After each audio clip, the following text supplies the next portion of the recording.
Hello, my name is Rhiannon King. I'm the Archdeacon of Ipswich, and today I'm delighted to be talking to Adam Priestley.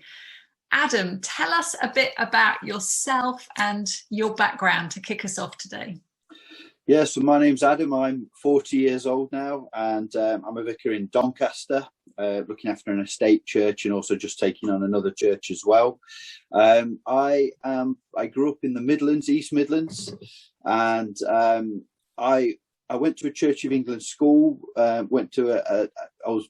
up in a family that would loosely call themselves Christian, I guess. But we never went to church. Only at a time of divorce in the family did we go to church for a little while. But then after that, it was nothing. And quite the opposite. My family were involved in a bit of kind of New Age stuff, actually. So, yeah. Okay, thank you. Well, you're wearing a dog collar. You're obviously a Christian now. Can you tell us a bit about what your thoughts were about God and sort of spiritual things before you got this collar? Yeah, it was a bit of a mixed kind of relationship with it, really, because I kind of always had a bit of a seeking for God, always had a bit of a craving for him, and tended to, whenever Christians spoke, I always wanted to kind of question them a little bit more and recognize something about Christians, which I know I didn't have. Having in my mid-teens, I got into a whole load of stuff that is not good for anyone to get into, let alone teenagers, and kind of went away from that. But I think I still kind of was seeking God in the middle of all of that.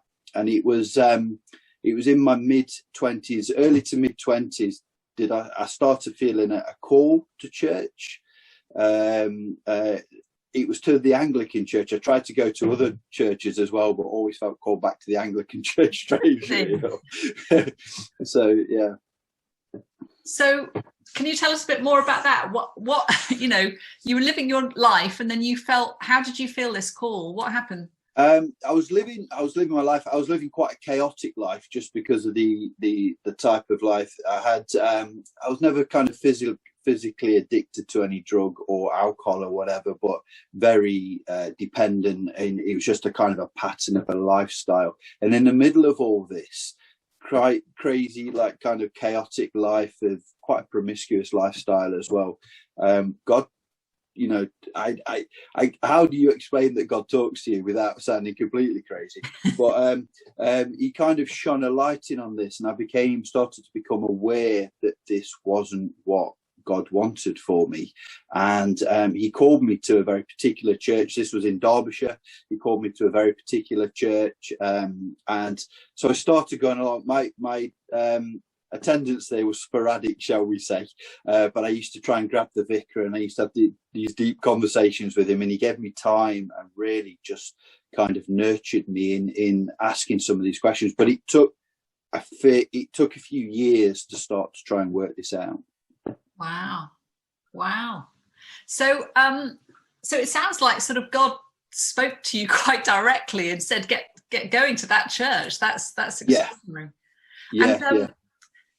For vicars, for other people who want to reach out to people who perhaps were a bit like yourself, not with a particularly religious background, what would you say are the most important things to do? So what I often observe now is that people are a bit politically correct about their faith, and they kind of don't want to upset or disrupt things. And I kind of understand that, nobody wants to upset people and that. But for me, and this is what I can say for me, it was this thing of when people were open and honest about their faith and just direct about it, actually. So in senior school, I had a teacher who was a Christian, and there'd been people doing Ouija boards and doing some occultic type stuff, and he just invited us in and spoke to us and told us about Jesus and told us about why this isn't a good thing.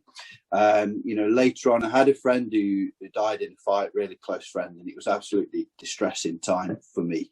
And there was a forklift instructor in a factory where I worked who took me to one side and said, "Can I pray for you?"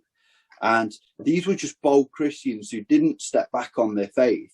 They just owned their position, and they just spoke Jesus into the situations. There were many other instances as well, you know, but you know, these were kind of, I described them when I went through Bishop's advisory panel stuff as being like a chain. There were lots of like little links, and eventually it grew big enough for me to put on. And there were some Christians who just really spoke into my life, and they weren't ever ashamed about being a Christian, you know, and just professing, you know, Christ crucified. So that was, for me, that was something I was able to witness and just, you know, ask more questions. And if it was ever a controversial thing, I think they just pointed me to the Bible, and, you know, I can either agree with it or disagree with it. But because I was kind of craving God in that kind of sense, I listened and wrestled with it, you know, and we don't have to do everything. We can point them back to God as well. So Adam, thank you so much. I'd love to ask you more about all of those, but thank you so much for your time today. That's been so helpful to hear. Thank you. Thank you.